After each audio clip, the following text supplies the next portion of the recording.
Hi ಸ್ನೇಹಿತರೆ, ಹೇಗಿದ್ದೀರಾ? ಚೆನ್ನಾಗಿದ್ದೀರಾ ಅನ್ಕೊಂತೀನಿ. ನಾವು ಕೂಡ ಚೆನ್ನಾಗಿದ್ದೀವಿ.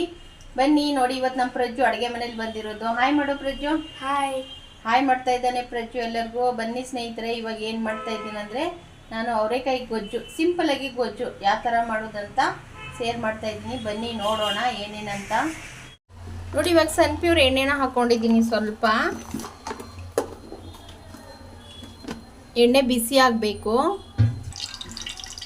ನೋಡಿ, ಸ್ವಲ್ಪ ಎಣ್ಣೆ ಬಿಸಿ ಆಗಿದೆ. ಇವಾಗ ಎಣ್ಣೆ ಬಿಸಿ ಆದಮೇಲೆ ಸ್ವಲ್ಪ ಸಾಸಿವೆನ ಹಾಕ್ಕೊತಾ ಇದ್ದೀನಿ. ಸ್ವಲ್ಪ ಜೀರಿಗೆ, ಸ್ವಲ್ಪ ಸಾಸಿವೆ, ಸ್ವಲ್ಪ ಜೀರಿಗೆ, ಆಮೇಲೆ ಸ್ವಲ್ಪ ಕರಿಬೇವನ್ನ ಹಾಕ್ಕೊಂಡಿದ್ದೀನಿ. ಕರಿಬೇವು ಹಾಕಿದ್ಮೇಲೆ ಒಂದು ಜಜ್ಜಿರೋಂಥ ಒಂದು ಬೆಳ್ಳುಳ್ಳಿ ಹಾಕಿ ಸ್ವಲ್ಪ ಫ್ರೈ ಮಾಡಬೇಕು. ಈ ಥರ ಫ್ರೈ ಆದಮೇಲೆ ಬೆಳ್ಳುಳ್ಳಿನ ಕಟ್ ಮಾಡಿರೋಂಥ 2 ಟೊಮಾಟೊ,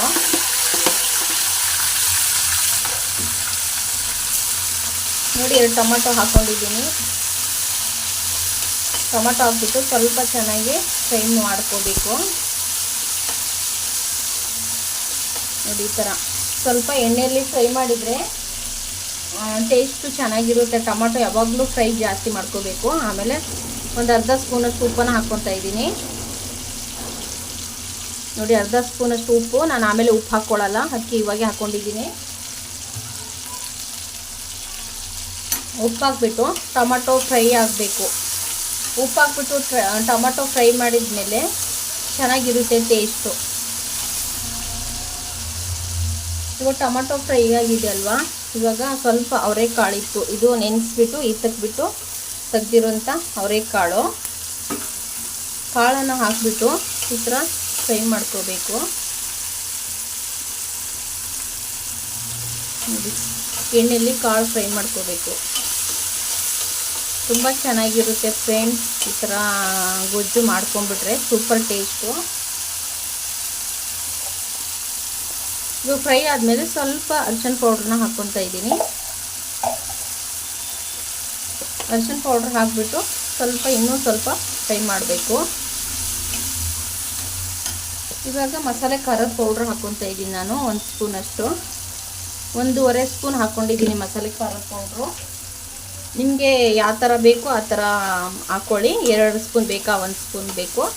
ನಾನಿಲ್ಲಿ 1.5 ಸ್ಪೂನ್ ಹಾಕಿಬಿಟ್ಟು ಮಸಾಲೆ ಖಾರದ ಪೌಡ್ರ್ ಹಾಕಿಬಿಟ್ಟು ಈ ಥರ ಮಿಕ್ಸ್ ಮಾಡ್ಕೊತಾ ಇದ್ದೀನಿ. ನೋಡಿ,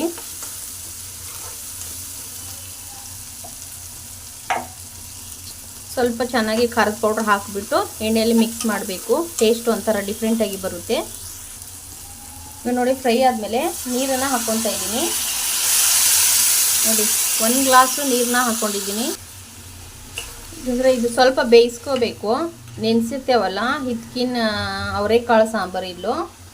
ನಾನು ಸಾಂಬಾರು ಜಾಸ್ತಿ ಮಾಡಲ್ಲ, ಗ್ರೇವಿ ಥರ ಮಾಡ್ತೀನಿ. ಇನ್ನು ಅರ್ಧ ಗ್ಲಾಸ್ ನೀರು ಹಾಕ್ಕೊತೀನಿ, ಬೇಯಿಸ್ಕೋಬೇಕಲ್ಲ, ಅದಕ್ಕೋಸ್ಕರ ಅರ್ಧ ಗ್ಲಾಸ್ ನೀರನ್ನ ಹಾಕಿದ್ದೀನಿ. ನೋಡಿ, ಇವಾಗ ಇದು ಬೇಯಕ್ಕೆ ಬಿಟ್ಬಿಡ್ತೀನಿ. ಒಂದು 10 ನಿಮಿಷ ಬೇಯಿಸ್ಕೊಳ್ಳೋನು, ತುಂಬ ಚೆನ್ನಾಗಿರುತ್ತೆ ಟೇಸ್ಟು. ನೋಡಿ, ಬೇಯಿಸ್ಕೊಂಡಿದ್ದೀನಿ. ನೋಡಿ, ತುಂಬ ಚೆನ್ನಾಗಿ ಬೆಂದಿದೆ. ಬೇಯಿಸ್ಕೊಂಡು ಆದಮೇಲೆ ನೋಡಿ, ನಾನು ಬೇಯಿಸ್ಕೊಂಡಿದ್ದೀನಲ್ವ, ಇವಾಗ ನಾನು ಕಡಲೆ ಬೀಜನ ಹಾಕ್ಕೊತಾ ಇದ್ದೀನಿ. ನೋಡಿ, ಹುರಿದ್ಬಿಟ್ಟು ಪುಡಿನ ಮಾಡ್ಕೊಂಡಿದ್ದೆ ಕಡಲೆ ಬೀಜ. ನೋಡಿ, ಇಷ್ಟೆಲ್ಲ ಕಡಲೆ ಬೀಜ ಹಾಕ್ಕೊಂಡಿದ್ದೀನಿ. ಕಡಲೆ ಬೀಜನ ಹಾಕಿಬಿಟ್ಟು ಒಂದು 5 ನಿಮಿಷ ಬೇಯಿಸ್ಕೋಬೇಕು. ಯಾಕಂದರೆ ಕಡಲೆ ಬೀಜ ಟೇಸ್ಟು ಬೇಯಿಸ್ಕೊಂಡ್ಬಿಟ್ರೆ ಟೇಸ್ಟು ಚೆನ್ನಾಗಿರುತ್ತೆ. ನೋಡಿ, ಚೆನ್ನಾಗಿ ಕುದೀತಾ ಇದೆ. Super gravy. ಮತ್ತು ಸ್ವಲ್ಪ ಕೊತ್ತಂಬರಿ ಸೊಪ್ಪನ್ನು ಹಾಕ್ಕೊತಾ ಇದ್ದೀನಿ.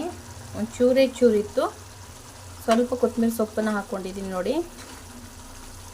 ನೋಡಿ, ಜೋಳದ ರೊಟ್ಟಿ, ಅನ್ನದ ಜೊತೆ, ಚಪಾತಿ ಜೊತೆ, ಪೂರಿ ಜೊತೆ ಸೂಪರಾಗಿ ಅವರೆಕಾಳು ಗ್ರೇವಿ. ನೋಡಿ ಎಷ್ಟು ಚೆನ್ನಾಗಾಗಿದೆ. ನೋಡಿ, ಗ್ರೇವಿ ಸೂಪರ್ ಟೇಸ್ಟು. ನೋಡಿ, ತುಂಬ ತೆಳ್ಳಗೂ ಇಲ್ಲ, ತುಂಬ ಗಟ್ಟಿನೂ ಇಲ್ಲ. ಈ ಥರ ಮೀಡಿಯಮ್ ಸೈಜ್ ಇದ್ದರೆ ಪೂರಿ ಜೊತೆದು ಕಾಂಬಿನೇಷನ್ ಸೂಪರಾಗಿರುತ್ತೆ ಫ್ರೆಂಡ್. ನಾನು ಇವಾಗ ಚಪಾತಿ ಮಾಡ್ತಾಯಿದ್ದೀನಿ. ಚಪಾತಿಗೆ ಈ ಕಾಳು ಗ್ರೇವಿ.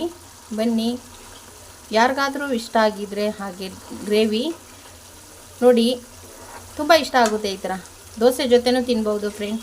ದೋಸೆ, ಚಪಾತಿ, ಜೋಳದ ರೊಟ್ಟಿ, ಸಜ್ಜೆ ರೊಟ್ಟಿ, ಪುರಿ ಜೊತೆ ಸೂಪರ್ ಕಾಂಬಿನೇಷನ್ ಅನ್ಬೋದು. ನೋಡಿ, ಗ್ರೇವಿ ಯಾರಿಗಾದರೂ ಇಷ್ಟ ಆಗಿದ್ರೆ ಹಾಗೆ ಒಂದು ಲೈಕ್ ಮಾಡಿ, ಶೇರ್ ಮಾಡಿ, ಸಬ್ಸ್ಕ್ರೈಬ್ ಮಾಡ್ಕೊಳ್ಳಿ. ಎಂಡ್ ತನಕ ವಾಚ್ ಮಾಡಿ ಅಂತ ಕೇಳ್ಕೊತೀನಿ ಫ್ರೆಂಡ್. ನೆಕ್ಸ್ಟ್ ವಿಡಿಯೋದಲ್ಲಿ ಸಿಗೋಣ. ಎಲ್ಲರಿಗೂ ಬಾಯ್.